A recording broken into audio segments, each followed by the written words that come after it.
नाम तेरा हो गए मौके पार लेके नाम तेरा नाम तेरा प्रभु नाम तेरा नाम तेरा प्रभु नाम तेरा नाम तेरा प्रभु नाम तेरा नाम तेरा प्रभु नाम तेरा हो गए मौके पार लेके नाम तेरा हो गए मौके पार लेके नाम तेरा हो गए।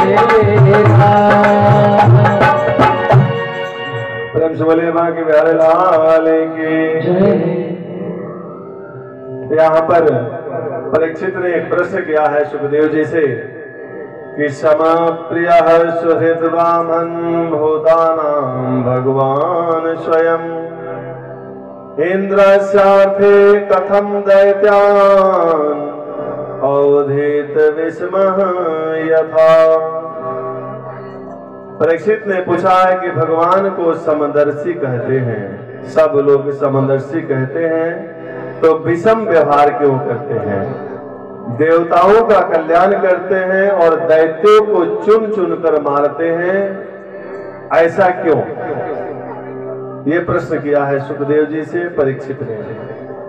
सुखदेव जी ने कहा कि बहुत बढ़िया प्रश्न किए हो तुम, मैं तुम्हें इन प्रश्नों का जवाब देता हूं। तब उन्होंने कहा कि प्रहलाद जी कौन थे? दैत्य वंश के थे।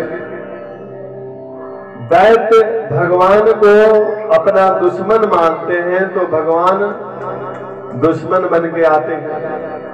देवता लोग अपना हित ऐसे मानते हैं तो देवताओं के हित के लिए आते हैं। तो ये मानने वालों में भेद है, ईश्वर में भेद कहां हुआ? ईश्वर तो खान के खिलौने हैं। खान के खिलौना मतलब अभी ये जो अभी दिवाली निकली है तो सफेद सफेद जो मिठाइयां बिक रही थी, हाथी घोड़े पता नहीं क्या क्या बनते हैं। अब कुछ भी खाओ उसमें से, कोई कह रहा मैं हाथी खा रहा हूं, कोई कहेगा मैं घोड़ा खा रहा हूं। अरे कुछ भी खाओ मुंह मीठा ही होगा। उसी प्रकार ईश्वर खान के खिलौने हैं। जैसे मर्जी प्रेम करो कल्याण ही करेंगे वो। ईश्वर तो सब कुछ बनने के लिए तैयार है, किसको क्या बनाना है बना लो। ईश्वर को ईश्वर मानो तो ईश्वर बन के आएंगे, पुत्र मानो पुत्र बन के आएंगे, पति मानो पति बन के आएंगे, जो बना लो। इसी कलयुग में त्रिलोचन सेठ ने नौकर बना लिया, नौकर बन गए। मीरा जी ने पति बना लिया। तो ये मानने वाले में भेद है, प्रभु में भेद नहीं है। लेकिन प्रभु का एक स्वभाव है, क्या भगवान कहते हैं, समदर्शी मोहे कहे सबको, समदर्शी मोहे कहे सबको, सेवक प्रिय अनन गति सो। भगवान कहते हैं सब मुझे समदर्शी कहते हैं, लेकिन मेरा सेवक मुझे अनन्य प्रिय है। सबसे प्रिय जो है वो मेरा सेवक है। सेवक का पक्ष लिए बिना मुझे रहा नहीं जाता, इसलिए मैं अवश्य पक्ष लेता हूं। अब यहाँ पे सुखदेव जी कह रहे हैं कि हिरण्यकश्यप राक्षस था और उसके बेटे हैं प्रहलाद, और कैसी कृपा की है। ये 7वें स्कंद के 15 अध्याय में इन्होंने प्रहलाद जी के चरित्रों को गाया है। कह रहे हैं कि जब हिरण्याक्ष को मार दिया था भगवान ने वामन अवतार में, हिरण्याक्ष पृथ्वी को ही जल में लेके चला गया था, जो हिरण्यकश्यप का भाई था। बड़ा भगवान ने जब मार दिया तो हिरण्यकश्यप ने ठान लिया कि जब तक विष्णु से बदला नहीं लूंगा तब तक मैं चैन से नहीं बैठूंगा, और तपस्या के लिए चला गया। ब्रह्मा जी की तपस्या किया, इतनी तपस्या करी कि पूरी शरीर दिमक से ढक गया। ब्रह्मा जी आए, बोले वरदान मांगो। बोला मुझे वरदान यही दे दो कि मैं अजर अमर हो जाऊं। ब्रह्मा जी ने कहा कि अजर अमर तो हम खुद नहीं हो पाए, तुम्हें कहां से बना दो, कुछ और मांगो। तब बोला कि ये मुझे वरदान दे दो कि न मैं दिन में मरो न रात में मरो, आपके बनाए हुए किसी भी प्राणी से ना मरो, 12 महीने में ना मरो, ना किसी अस्त्र से मरो, ना किसी शस्त्र से मरो, ना पृथ्वी पर ना आकाश में मरो। इतने वरदान मांगिया। ब्रह्मा जी ने कहा कि इतने सारे वरदान एक साथ, लेकिन चल तेरे जैसा तपस्या भी किसी ने नहीं की, इसलिए सारे वरदान देता हूं। और इतने वरदान पा करके हिरण्यकशिपु ने ये मन में विचार कर लिया कि अब तो मैं अजर अमर हो ही गया। अपना रथ उठाया और तीनों लोगों पर अपना आधिपत्य जमा लिया। हिरण्यकशिपु ने स्वर्ग पर विजय प्राप्त कर लिया। इंद्र से झाड़ू लगवाता था अपने दरबार में और जल के देवता वरुण से जल भरवाता था। इतनी ताकतवर हो गया था, तीनों लोगों को अपने बस में कर लिया था। इनके 4 पुत्र हुए। हिरण्यकशिपु के सबसे छोटे वाले प्रहलाद हैं। प्रहलाद पढ़ने जाते हैं दानव विश्वविद्यालय में, जिनके गुरु हैं सन्नामर्क। इनका नाम है सन्न और आमरक, 2 हैं, लेकिन इनको सन्नामर्क कहते हैं। ये हैं पुत्र शुक्राचार्य के पुत्र हैं। तो प्रहलाद जी पढ़ने जाते हैं दानव विश्वविद्यालय में, जो हिरण्यकशिपु का ही विद्यालय है। और उसमें उस विद्यालय में एक दिन हिरण्यकशिपु स्वयं पहुंच गया और उसने पूछा प्रहलाद से। प्रहलाद आए, प्रणाम किए, बोला कि बेटा ये बताओ कि कैसी पढ़ाई चल रही है। जब पूछा कि कैसी पढ़ाई चल रही है प्रहलाद से, प्रहलाद जी ने कहा कि पिताजी बहुत बढ़िया पढ़ाई चल रही है। बोला एक बढ़िया वाला कुछ सुना दो। तो प्रहलाद जी ने सुनाया, तत्साधु मन्ये सुरवर्य देहिनाम सदा समुद्र विघ्नधियाम समद गृहात हेत्वात्मपातम गृहमंदकोपम वनम गतो यदि हरिमाश्रयेत। कह दिया कि पिताजी इस घर गृहस्थी के कुएं से निकलो, वनम गतो यदि हरिमाश्रयेत, वन में जाकर के एकांत नितांत बैठ के हरि का गुणगान करो। यही सब विद्या का सार है। इस घर गृहस्थी के कुएं से निकलो पिताजी। अब तो जैसे ये मन में विचार किया कि हमारा बेटा तो बाबा वैराग्य वाली बात कर रहा है। यहाँ पर प्रहलाद जी कह रहे हैं कि घर गृहस्थी के कुएं से निकलो। ये भवकूप है। एक बार अंधे की टोली जा रही थी, बहुत सारे अंधे थे, लाइन में लग के जा रहे थे। तो अंधे जब जाने लगे तो सामने एक कुआं आई। कैसे पता चले कुआं आई? एक अंधा गिर गया, उसमें आवाज आई धम। जैसे आवाज आई अंधे की पूरी लाइन सावधान हो गई, ठहर गई। पूछा भाई क्या हुआ, कोई गिरा क्या? आवाज आई। तो जो अंधा कुएं में गिरा वो सोचा यदि हम बता देंगे तो ये सब हमें छोड़ के चले जाएंगे और हम अकेले कुएं में पड़े रहेंगे। इसलिए उसने कहा कि कुछ नहीं, रास्ता बिल्कुल साफ है, चले आओ, कोई दिक्कत नहीं है। जैसे अंधे की फिर टोली भरी है, तब तक फिर अगला एक व्यक्ति उसमें गिरा। आवाज आई धराम, दम की आवाज आई। जैसे आवाज आई फिर सावधान हुए, फिर पूछा कोई गिरा क्या? क्या आवाज आई? तो जो दूसरा गिरा उसने सोचा कि ये पहला भी इसी में गिरा है, और इसलिए जब नहीं बताया तो हम क्यों बताएं। इसलिए कोई किसी को नहीं बताया। पूरे अंधे के लाइन धमाधम पूरे के पूरे कुएं में गिर गए। तो जब व्यक्ति जिसे उस भगवान की अनुभूति हो जाती है, वो भी अपने आने वाले पीढ़ी को नहीं बताता कि सावधान हो जाओ, इस रास्ते पर चलो, उसे भी वही उसी नमक तेल में लगा देता। प्रहलाद जी वही बात कह रहे हैं कि यंधा यथंधई रूपणी अमाना बाची स्वतंत्रता मुर्दाम निबद्धा।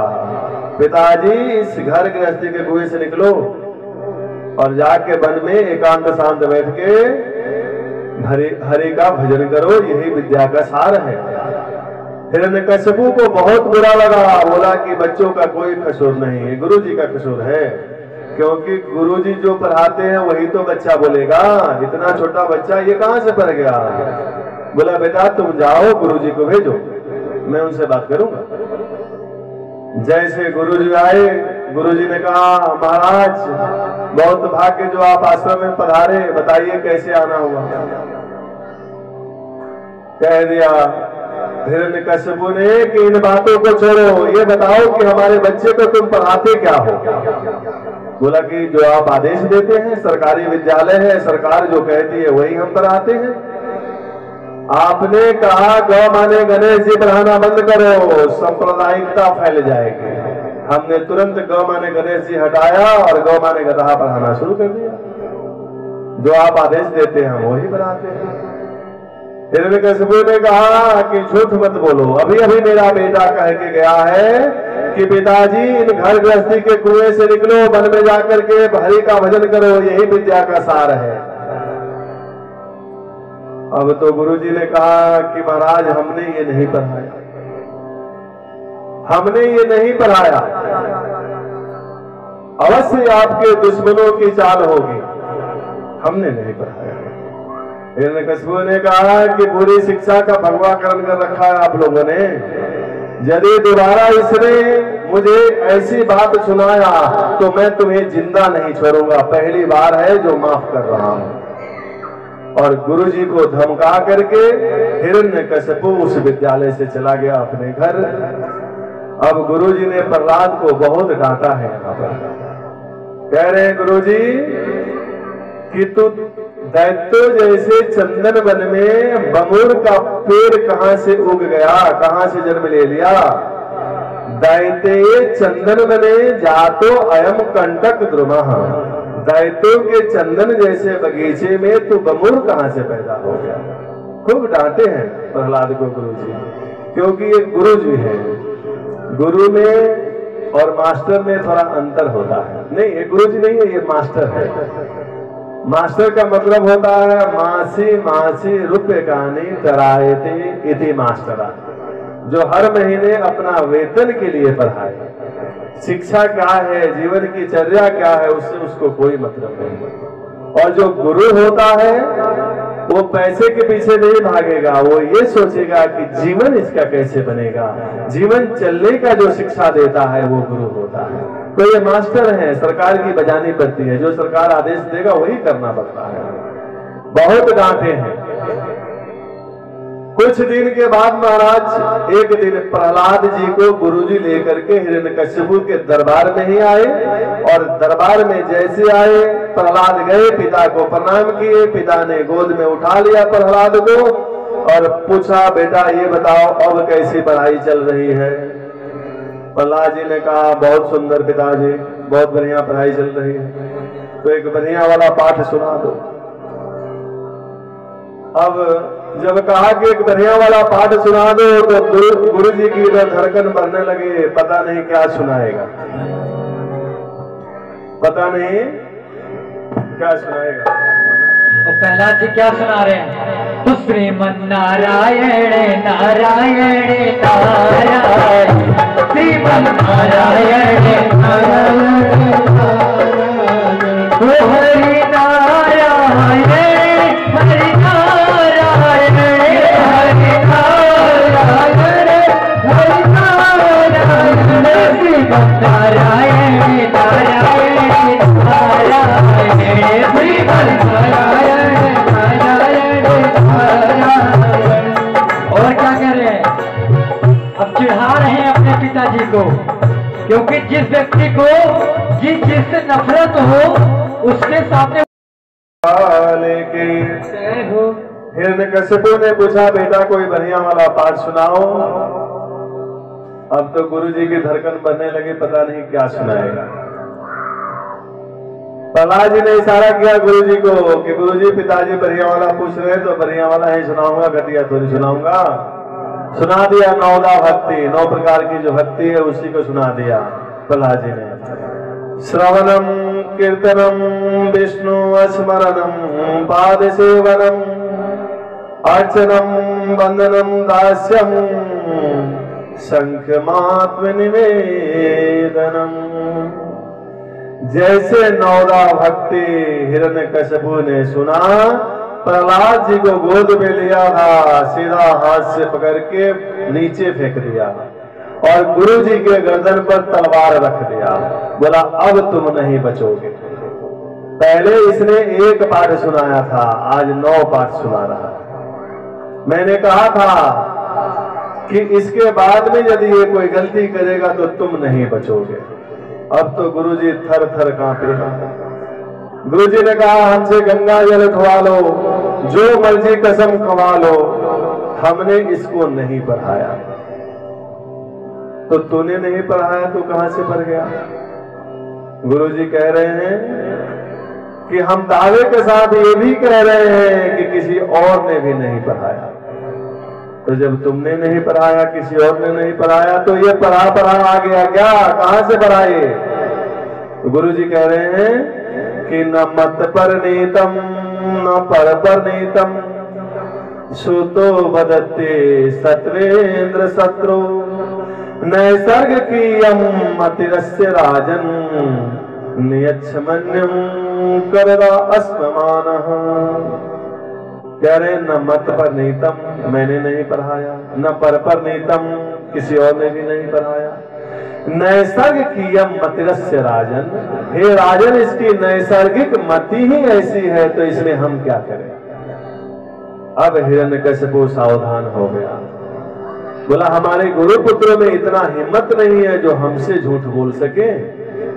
तलवार हटाया, सैनिकों को आदेश दिया कि ले जाओ, इसे भगवत भक्ति की रोग लग गई है और ये बड़ी ही संक्रामक रोग है, फैलने में देर नहीं लगती। रोगी को ही ठिकाने लगाओ, रोगी समाप्त तो रोग होगा ही नहीं किसी को।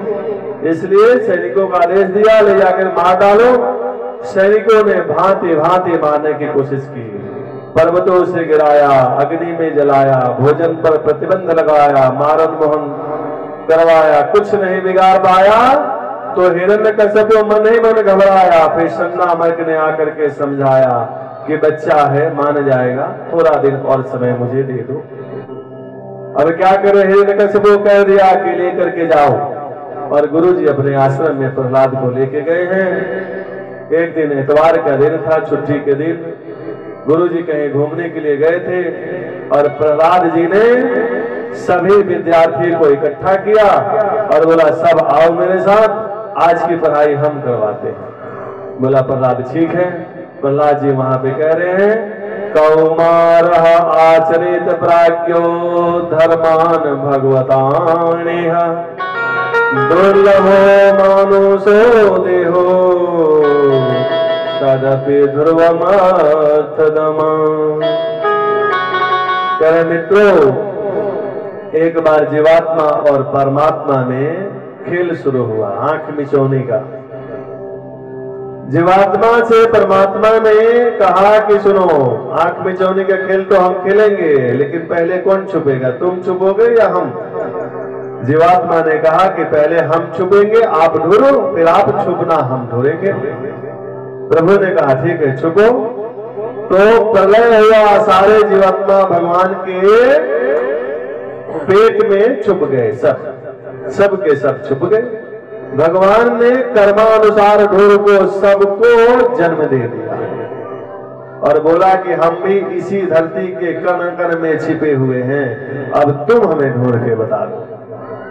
इसलिए मित्रों, कौमारः आचरेत प्राज्ञो धर्मान भगवतानेह, हमारा यही परम धर्म है कि कुंवारा अवस्था से ही उसको ढूंढने में लग जाओ। कुंवारा अवस्था कहते हैं 5 वर्ष की आयु के बाद की जो आयु है वो कुंवारा अवस्था है। तो उस अवस्था से ही लग जाओ तो कहीं आखिरी तक उसे ढूंढ सको। उसको ढूंढना इतना आसान नहीं है, और जब तक उसको नहीं ढूंढते हैं तो वेद का वचन है कि त्वमेव विदित्वा मृत्यु में दिनान्यः पंथा विदते येनाय। जब तक उसका विदित नहीं होगा, त्वमेव विदित्वा, जब तक उसका ज्ञान नहीं होगा, नान्य पंथा, कोई पंथ नहीं है जो आने जाने के चक्कर से छूट सके, इसलिए उसको जानो। कह रहे प्रहलाद जी कि ये दुर्लभो मानुषो देहो, जो मनुष्य का शरीर है बड़ा दुर्लभ है। तो दुर्लभ है, ये विशेषता है। और इसमें एक बहुत बड़ा जो है कि कमी भी है। क्या? तद अपि ध्रुवम अर्थदम, ध्रुवम मतलब क्षणभंगुर, ये बहुत क्षणिक है, ये क्षण का अगले क्षण का पता नहीं है कि अभी है अगले क्षण में क्या होगा, इसलिए इसमें कमी भी है, इसलिए उसमें लग जाओ और उसको ढूंढो। प्रहलाद जी ज्ञान दे रहे हैं अपने मित्रों को। मित्रों ने कहा सुन प्रहलाद, तो बहुत बढ़िया उपदेश करता है, बातें तो बहुत बढ़िया करता है, लेकिन हम पढ़ते एक ही गुरुकुल में हैं, एक ही जगह, तेरे को ये ज्ञान कैसे और हमें क्यों नहीं? क्योंकि तू कहीं पढ़ने भी नहीं जाता, हम कोई भी नहीं जाते, कोई आता भी नहीं, तो फिर कहां से पढ़ गया? तो कह रहे हैं प्रहलाद की सुनो, जिसके ऊपर हरि की कृपा हो, मूकम करोति वचालम पंगुम लंघते गिरिम यत कृपा तमहम वंदे परमानंद माधवम। जब उसकी कृपा होती है तो मूकम करोति वचालम, गूंगा भी वचाल बन जाता, बहुत बोलने वाला। पंगुम लंघयते गिरिम, लंगड़ा भी पर्वत को पार कर जाएगा, लेकिन क्या भैया? यत कृपा तमहम वंदे, जब भगवान की कृपा हो तब। सो जान ही यही तेहु जनाई, और जानत तुम ही हो जाई। जिसके ऊपर उसकी कृपा हो सब कुछ जान जाता है, लेकिन फिर भी हम तुम्हें बताते हैं। क्या कह रहे हैं प्रहलाद जी कि जब हमारे पिता गए थे तपस्या के लिए, उस समय इंद्र देवता ने, सभी देवताओं ने मिलकर के हमारे राज्य पर चढ़ाई कर दिया। हमारे पिताजी घर पर नहीं थे, इंद्र हमारी माता कयाधु को ले जाने लगे मारने के लिए। उन्होंने कहा कि इसके पेट में बच्चा है, इसे मार दूंगा, क्योंकि ये शत्रु का पुत्र हमारा भी शत्रु बनेगा। अब जैसे ये नारद जी ने देखा, इंद्र को समझाया कि सुनो, जो कयाधु के पेट में बच्चा है तुम्हारा शत्रु नहीं है, भगवान का भक्त है, इसलिए इसे मारने की कोशिश न करो, हमें कयाधु को दे दो। तो नारद जी को हमारे माता को दे दिया इंद्र ने, और नारद जी लेके गए मेरी माता को, और रोज हमारे माता को उपदेश करते थे, प्रवचन करते थे, भगवान की बातें सिखाते थे, और पेट में ही हमने सब कुछ सुन लिया, सब सीख लिया। इसलिए हमारे गुरुजी तो नारद जी हैं, ऐसा नामक नहीं है। तब सभी विद्यार्थियों ने कहा ये बात है, इसीलिए गुरुजी कहते हैं कि ये पढ़ा पढ़ाया ही आया हुआ है। कहा विद्यार्थियों ने कि हमारी भी इच्छा होती है कि तेरे साथ खूब कीर्तन करें, तेरे बातों पर ही चले, लेकिन तेरे पिता से हमें डर लगती है। प्रहलाद जी ने कहा हमारे पिता से डर लगती है, और जगत पिता से डर नहीं लगता, जो सबके पिता है। हमारे पिता से बिल्कुल न डरो, क्योंकि हमारे पिता की जिम्मेदारी हमारे ऊपर छोड़ो, आओ सब मेरे साथ मिलकर कीर्तन करो। और यहाँ पर प्रहलाद जी के साथ सब कीर्तन करना शुरू किए, और जैसे कीर्तन प्रहलाद जी के साथ कीर्तन करना शुरू किया है, इतने में गुरु जी आ गए। गुरु जी छुट्टी के दिन गए थे कहीं बाहर, गुरु जी आ गए। गुरु जी ने जो विद्यालय का हाल देखा, मन में विचार किया, यदि महाराज ने देख लिया तब तो हमारी गर्दन ही उड़वा देंगे। भाग के गए गुरुजी प्रहलाद के पिता के पास और बताया कि सुनो महाराज, चल के देखो विद्यालय का हाल। प्रहलाद अपने जैसे विद्यार्थी सबको बना लिया। जैसे ये बात सुनी, हिरण्यकशिपु ने मन में कहा आज इसे नहीं छोड़ूंगा, आज इसको मार डालूंगा। और वहां बड़े क्रोध से चला है राज्य भवन से, और निकल के आया, और जो अट्टहास करी, चिल्लाया जोर से, सारे कीर्तन जो है सन्नाटे में बदल गया। और कहा वहां पर क्या कह रहा है कि हे दुर्वनीत मंदात्मन कुल भेद कराधमा, अरे कुलद्रोही बता तुमने किसके बल पर हमें ललकारा है, किसका बल है जो तुमने हमें चुनौती दी है, तू बता। अब प्रहलाद जी बड़े शांत भाव से यहाँ पे कह रहे हैं कि न केवलम में भवतस्य राजन सबई बलम बलिनाम च परेशान परे वरे भी स्त्री जंगमा ये ब्रह्मा दयो ये नवंसम प्रणीता। प्रहलाद जी कह रहे हैं कि पिताजी मेरे अंदर ही सिर्फ उसका बल नहीं है, वो तो बलवानों का भी बलवान है। आपको ब्रह्मा जी से बल मिला है और हमारे प्रभु तो ब्रह्मा को भी बल देने वाले हैं, इसलिए उनका बल सबके अंदर है। जब ये बात कही हिरण्यकशिपु ने कहा कि जब इतना बलवान है तो मेरे सामने क्यों नहीं आता, कहां है तेरा इतना बड़ा बलवान भगवान जो मेरे सामने नहीं आता। हिरण्यकशिपु से प्रहलाद जी ने कहा कि पिताजी कहां है ये तो प्रश्न ही छोड़ो, ये पूछो कि कहां नहीं है मेरा भगवान। बोला अच्छा तेरा भगवान हर जगह है? बोले हाँ हर जगह है। जब हर जगह है तो पूछा इस खंबे में है? बोला हाँ खंबे में भी है।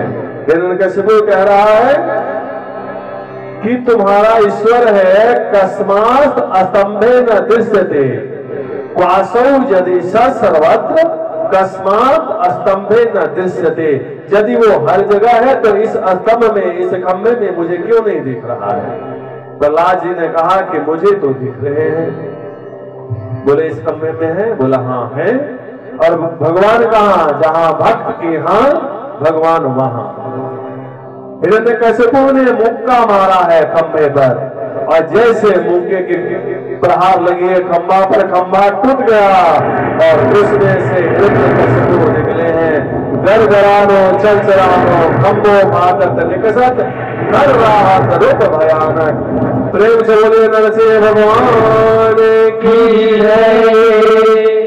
नरसिंह भगवान प्रकट हो गए।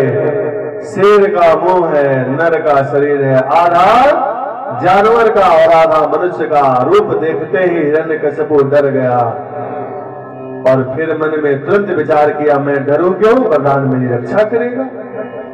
संध्या होने में थोड़ी सी समय थी, वहां नरसिंह भगवान प्रकट हुए हैं। प्रेम से बोलिए नरसिंह भगवान की।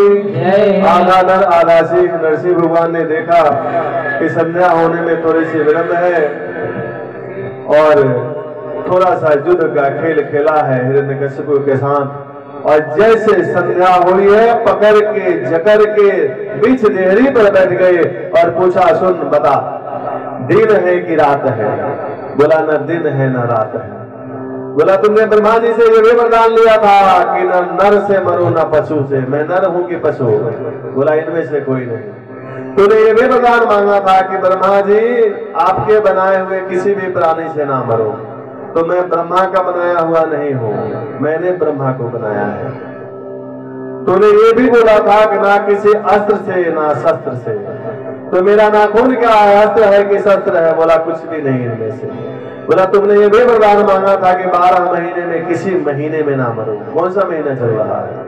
बोला इनमें से कोई महीना नहीं है क्योंकि अधिक मास। बोला ये ऐसे मास हम विशेष कार्यों के लिए ही बनाए हैं। सारे वरदान को सत्य करते हुए भगवान ने नखाग्र भाव से हिरण्यकशिपु का उदर को विदीर्ण किया, आंतों को बाहर निकाल करके और पूरे प्राण पखेरु उड़ गए हिरण्यकशिपु के। बोलिए नरसिंह भगवान की जय। हिरण्यकशिपु सिधार गए।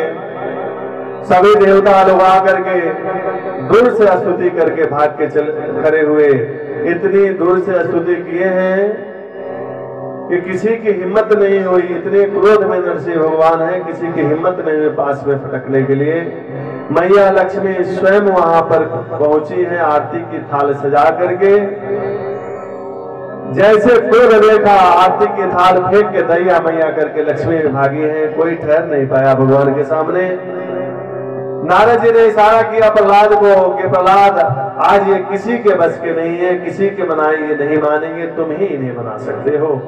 जाओ इनको साष्टांग प्रणाम करो। प्रहलाद जी जाकर के साष्टांग प्रणाम किए हैं नरसिंह भगवान को। स्वपाद मूले परितम तमर्भकम विलोक्य देवा कृपया परिप्लुतः। जैसे प्रणाम किया, भगवान का क्रोध चला गया और नरसिंह भगवान ने प्रहलाद को गोद में उठा करके रख लिया।